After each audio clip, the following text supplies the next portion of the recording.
Viewers, I doctor SBK Lal welcome you all in my YouTube channel. मेरे YouTube channel में आपका बहुत बहुत स्वागत है। अगर आप इस चैनल में नए हैं तो इस चैनल को लाइक शेयर और सब्सक्राइब करें ताकि अधिक से अधिक जानकारी वाला वीडियो अलग अलग विषयों पर जो मैं पोस्ट करते रहता हूं आप तक पहुंच सके।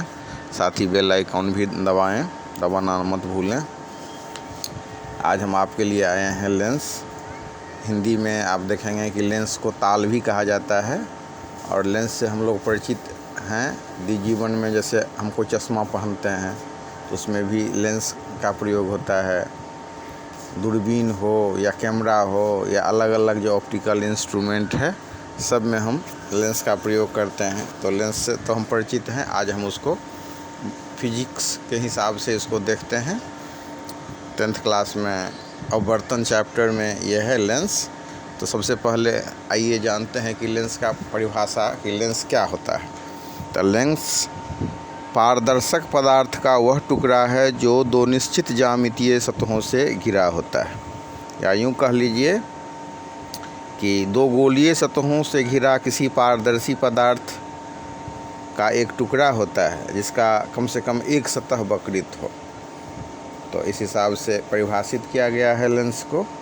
अब हम देखेंगे कि लेंस की या तो दोनों सतहें गोलीय होंगी या एक सतह गोलीय होगी। एक सतह जो है सो समतल होगा, या फिर कुछ लेंस की सतहें बेलनाकार भी होती हैं। तो आकार के हिसाब से इसको हम कहते हैं, इसके टाइप्स को निर्धारित करते हैं।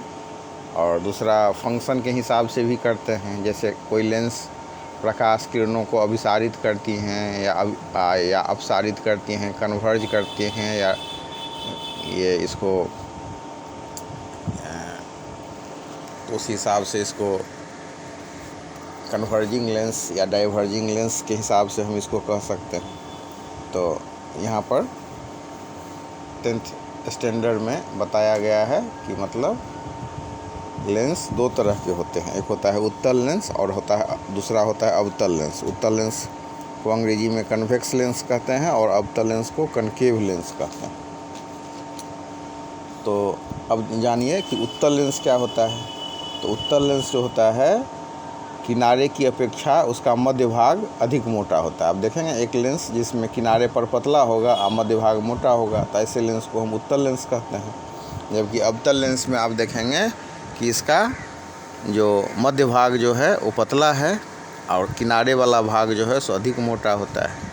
अब उत्तल लेंस को भी 3 भाग में बांटा गया है। उसका विभिन्न रूप के हिसाब से देखें तो हम देखते हैं कि उत्तल लेंस मुख्य रूप से 3 विभिन्न रूपों में मिलता है, पाया जाता है। एक हो गया उभयोत्तल, जिसको अंग्रेजी में कहते हैं बायो कन्वेक्स, जिसका दोनों तल उत्तल होता है। दूसरा होता है समतलोत्तल, प्लेनो कन्वेक्स, जिसका एक तल समतल और दूसरा उत्तल होता है। तीसरा होता है अवतलोत्तल, जिसका एक तल अवतल और दूसरा उत्तल होता है। उसी हिसाब से अवतल लेंस के विभिन्न रूप की बात करें तो एक होता है उभयावतल, बायो कनकेव, जिसके दोनों तल अवतल होते हैं। फिर होता है समतलावतल, प्लेनो कनकेव, जिसका एक तल समतल और दूसरा अवतल होता है। तीसरा है उत्तलावतल, कन्वेक्सो कनकेव, जिसका एक तल उत्तल और दूसरा अवतल होता है। तो इस हिसाब से हम लेंस के बारे में थोड़ा सा परिचय इस हिसाब से हम प्राप्त कर सकते हैं। अब उत्तल लेंस को कन्वर्जिंग लेंस भी कहा जाता है। क्यों कहा जाता है? क्योंकि उत्तल लेंस का कार्य जो होता है उससे होकर जो गुजरने वाली किरण पुंजों को अभिसारित करना है। तो उसमें से देखेंगे कि आप उत्तल लेंस से अगर किरण को गुजार रहे हैं तो एक बिंदु पर वो किरण मिल जाती है। इसीलिए उत्तल लेंस को अभिसारी लेंस और अंग्रेजी में बोलें तो कन्वर्जिंग लेंस कहते हैं, क्योंकि ये किरणों को एक बिंदु पर इकट्ठा कर देती हैं, कन्वर्ज कर देती हैं। और उसी हिसाब से फंक्शन के हिसाब से, कार्य के हिसाब से अवतल लेंस को हम अपसारी लेंस कहते हैं, या अंग्रेजी में कहें तो डाइवर्जिंग लेंस कहते हैं। क्योंकि अवतल लेंस का कार्य उससे होकर जाने वाली किरण पुंज को अपसारित करना है। मतलब आप जो कोई किरण अगर आप अवतल लेंस पर पड़ेगा तो आप देखेंगे कि अपवर्तन के बाद वो एक बिंदु से आती हुई प्रतीत होंगी या एक बिंदु से वो फैलती हुई नज़र आएंगी। इसीलिए इसको हम डाइवर्जिंग लेंस कहते हैं। अब लेंस में जब हम डायग्राम बनाते हैं, रे डायग्राम बनाते हैं, तो 2-3 चीज़ आपको समझना बहुत ज़रूरी होता है। जैसे लेंस का वक्रता केंद्र, लेंस का मुख्य अक्ष, लेंस का फोकस। तो लेंस की क्रिया समझने में ये फोकस, लेंस की फोकस दूरी और वक्रता केंद्र का बहुत महत्व होता है। तो लेंस को घेरने वाली गोलीय सतह के केंद्र को वक्रता केंद्र कहते हैं। जैसे दर्पण के मामले में हम देखते हैं कि दर्पण जिस खोखले गोले का एक भाग होता है, उसके केंद्र को हम दर्पण का वक्रता केंद्र कहते हैं। तो इसमें हम देखते हैं कि 2 गोलीय सतह है, तो 2 गोलीय सतह है, तो इसका 2 वक्रता केंद्र हो जाएगा। तो लेंस को घेरने वाली गोलीय सतह के केंद्र को वक्रता केंद्र कहते हैं। तो उसी हिसाब से अब लेंस में 2 वक्रता केंद्र हो गया। दोनों वक्रता केंद्र को जो मिलाने वाली रेखा होगी वो उसका मुख्य अक्ष कहलाता है। इसके बाद तो हम लोग समझेंगे कि प्रकाश केंद्र, लेंस का प्रकाश केंद्र क्या होता है। तो लेंस को आप देखेंगे कि लेंस एक होता है मोटा लेंस और एक होता है पतला लेंस। तो किसी पतले लेंस का प्रकाश केंद्र उसके मुख्य अक्ष पर वह बिंदु है जिससे होकर जाने वाली किरण लेंस से अपवर्तन के बाद बिना विचलन के निकल जाती है। आप देखेंगे प्रकाश केंद्र के मामले में कि जब अपवर्तन होता है तो देखते हैं ना हम कि एक माध्यम से दूसरे माध्यम में प्रकाश की किरण जब प्रवेश करती हैं तो पथ में विचलन होता है। लेकिन ऑप्टिकल सेंटर लेंस का एक ऐसा केंद्र है जिससे किरणें बिना विचलन के गुजर जाती हैं। अब जब गुजारेंगे आप उसको देखेंगे कि बिना विचलन के सीधे वो निकल गई। तो इस हिसाब से ये प्रकाश केंद्र को समझना बहुत महत्वपूर्ण है। और अगर अपवर्तन कराना हो और उसका जो रे डायग्राम हम खींचते हैं तो हम यही कारण है कि प्रकाश केंद्र से होकर के रे को नहीं गुजारते।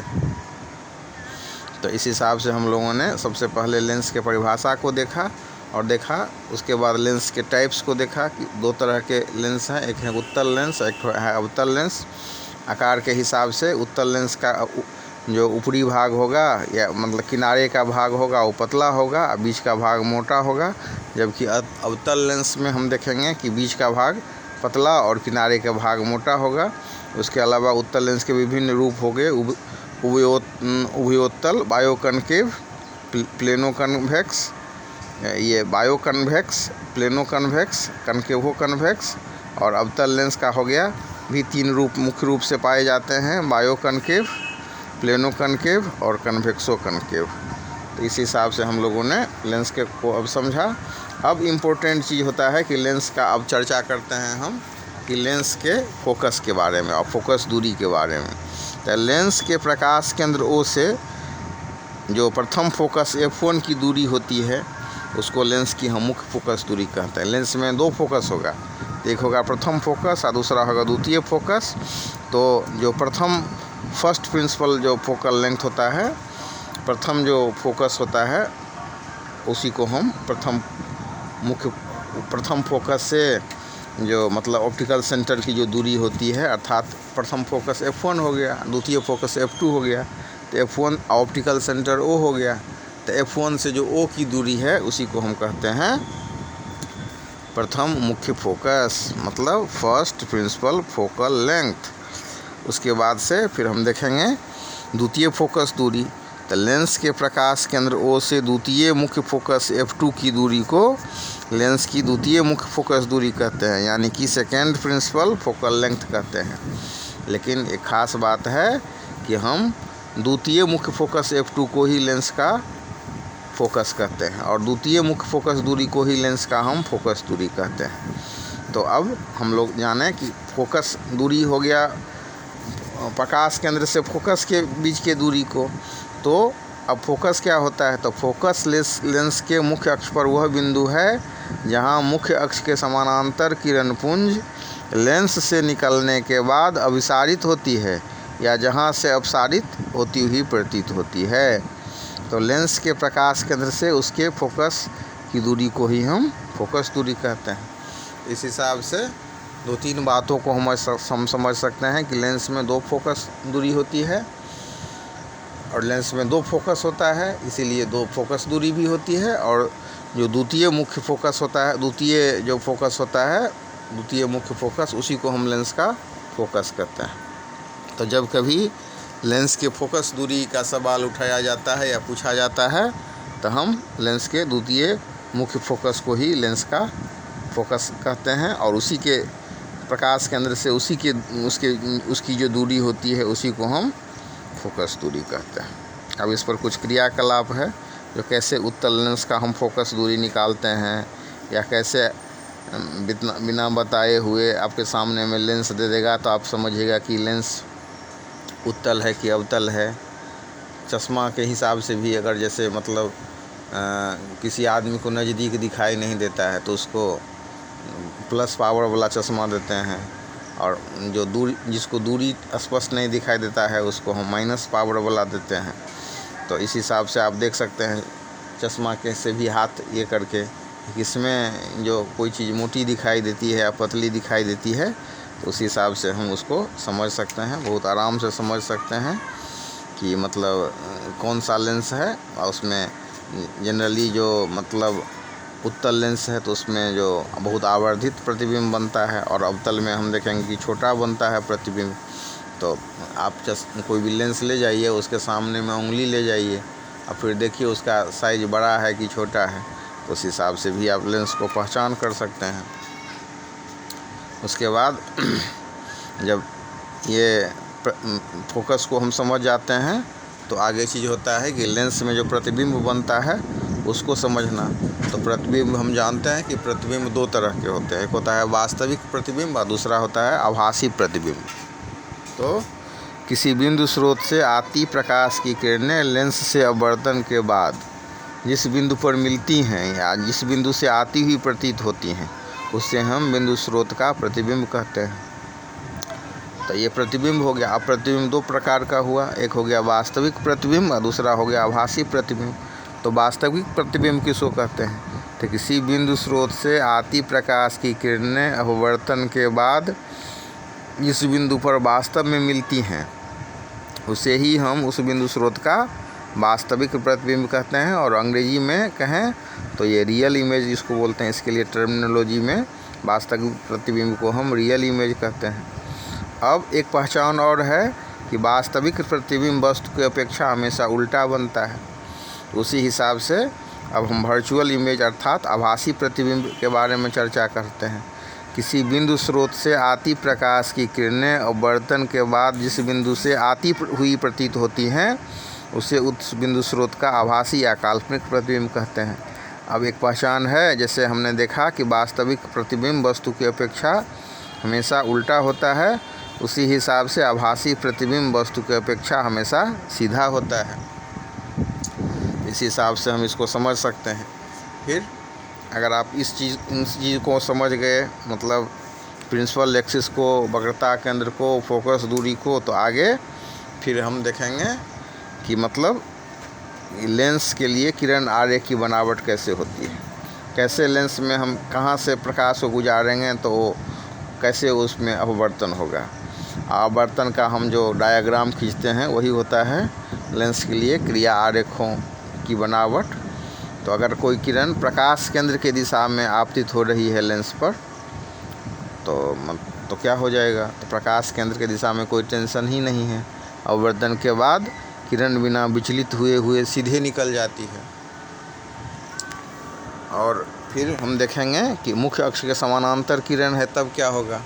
तो मुख्य अक्ष के समानांतर अगर किरण है तो उत्तल लेंस के मुख्य अक्ष के समानांतर आने वाली किरण लेंस से अपवर्तन के बाद लेंस के फोकस से होकर के गुजरती है, जबकि अवतल लेंस के मुख्य अक्ष के समानांतर आपतित किरण लेंस से अपवर्तन के बाद लेंस के फोकस से आती हुई प्रतीत होती है। तो उसी हिसाब से फोकस के दिशा में अगर आपतित किरण हो, जब कोई किरण लेंस के फोकस की दिशा में आपतित हो तो अपवर्तन के बाद लेंस के अक्ष के समानांतर निकल जाती है। तो इस हिसाब से हम इसका डायग्राम खींचते हैं। मौका मिलेगा तो इसके लिए हम एक और वीडियो आपको बना देंगे।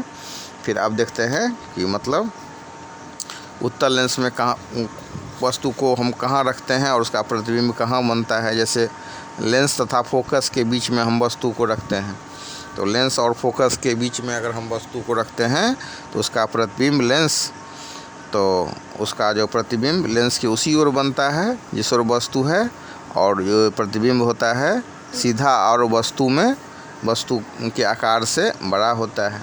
फोकस पर वस्तु हो तो प्रतिबिंब उसका बनता है अनंत पर। उसी हिसाब से F1 और 2F1 के बीच में वस्तु हो तो उसका प्रतिबिंब 2F2 और अनंत के बीच में बनता है। फिर 2F1 पर अगर वस्तु हो तो उसका प्रतिबिंब 2F2 पर ही बनता है। 2F1 और अनंत के बीच में वस्तु हो तो प्रतिबिंब लेंस के दूसरी ओर F2 तथा 2F2 के बीच बनता है। तो डायग्राम से इसको आप बढ़िया से समझ सकते हैं कि कैसे, मतलब अनंत पर वस्तु है तो उसका प्रतिबिंब लेंस के फोकस पर बनता है। तो इसको आप लेंस के हिसाब से समझ भी सकते हैं और डायग्राम बना करके उसको और क्लियर इसका कंसेप्शन आपके मस्तिष्क में होगा। तो इस हिसाब से संक्षिप्त रूप से हम लेंस पर थोड़ा सा चर्चा किए। अब हम देखेंगे कि लेंस के लिए जो है चिन्ह परिपाटी साइन कन्वेंशन क्या होता है। तो लेंस के मुख्य अक्ष को निर्देशांक